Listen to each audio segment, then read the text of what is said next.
One morning, while the boy was sitting under a banyan tree near the outskirts of the village, he heard a low whisper, the wind, of some Buddhist monk on top of the hill.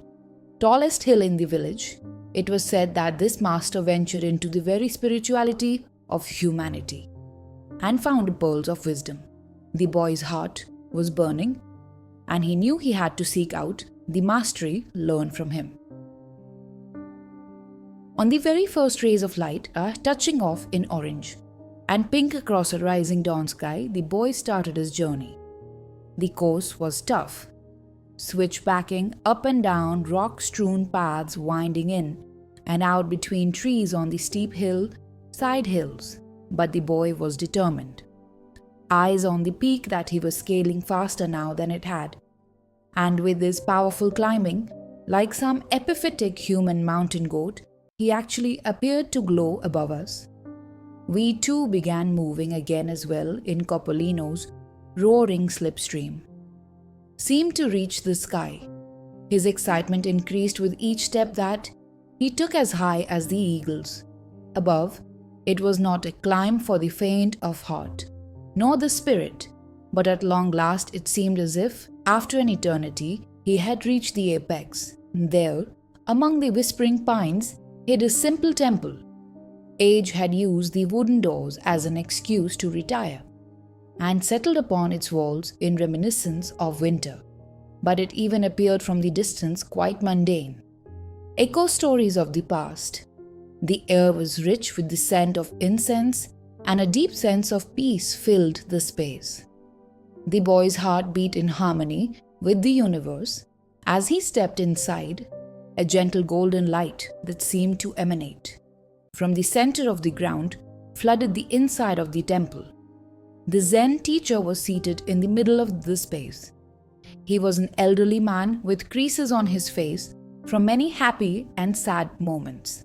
There was a lake of serenity and tranquility in his deep, serene eyes.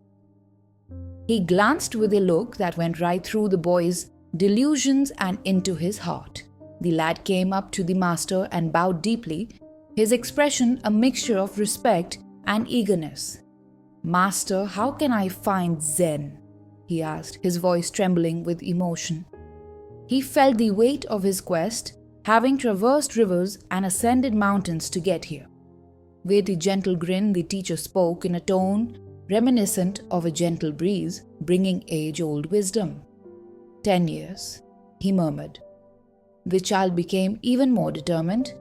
"But what if, master, I put in even more effort?" With resolve shining in his eyes, he inquired, "How soon can I find Zen?" The maestro paused as though he heard a hidden tune in the stillness. He answered, 20 years, his words drifting like leaves in a stream. The boy's mind was filled with confusion, yet his spirit did not waver. "What if I give the practice everything I have, master?"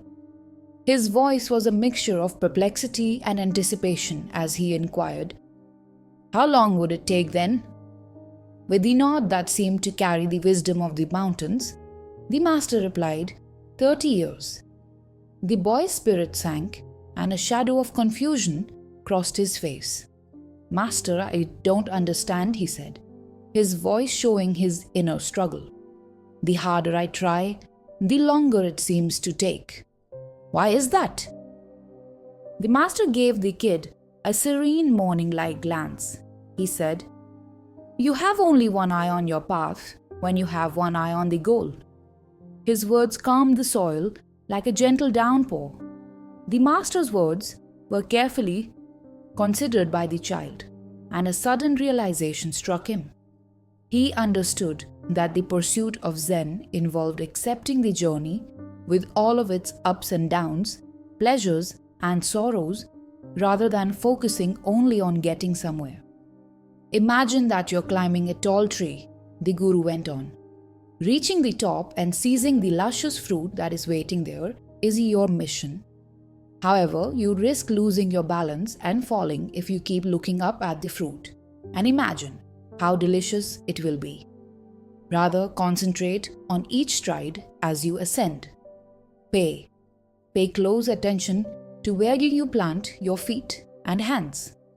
Inhale the clean air and feel the coarse bark beneath your fingertips. Enjoy the ascent, knowing that each step brings you one step closer to your destination. The boy paid great attention, taking in the master's advice with great reverence. Every word rang in his mind like the soft toll of a holy bell. He realized then that life is more than just a competition to the finish line. It is a woven fabric composed of development, learning, and experiences. Whether making new, acquiring knowledge, honing a skill, or aiming for a lofty objective are not as important as appreciating the work and the variety of experiences gained along the route. The child bowed deeply, thanks flowing from him like a torrent. His heart, warmed by his newfound understanding that seemed like the first light of morning. After expressing his gratitude to the instructor for the invaluable gift of insight, he started to descend the hill. With every step, he felt lighter and more at ease and filled with clarity. Had no prior knowledge about. He came to see that the actual reward is not the accomplishment per se, but rather the journey's effort and the resulting progress. The youngster welcomed every minute of his life with wide arms after that day, appreciating the journey and the priceless lessons it taught. He found delight in the little victories, wisdom in the difficulties, and beauty in the effort. He brought with him the profound knowledge as he proceeded on his path to enlightenment, realizing that in the art of life, the journey is what counts most, and that the trip itself is the destination.